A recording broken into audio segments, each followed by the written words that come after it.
Adoniram Judson was an East Coast intellect, an expert on languages, felt a call after his conversion to go to India to share the gospel with the peoples there.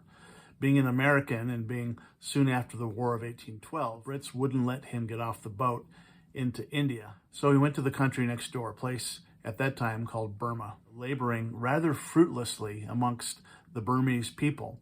After 20 years, he had about 10 converts. He eventually translated the entire Bible into Burmese, and he created a primer for Burmese children to learn their own language and to write it, which is still used in Burma today. Later on, the Burmese had a war against England, and they figured Adoniram Judson was British because he was white, and so he was imprisoned for 20 months, much of that time hanging upside down with a rope attached to his leg. He nearly died. Turns out that one of the people he led to the Lord, in turn, led a man named Ko Tabu, who once he received the good news of Jesus, that God could work with even a bandit like him, and sharing the love of Jesus up and down a river valley on the eastern end of Myanmar. It was through this man that thousands upon thousands of people in what is modern-day Myanmar became followers of Jesus. As Jesus and his guys were ascending the hill, Jesus speculated, this is the kind of place where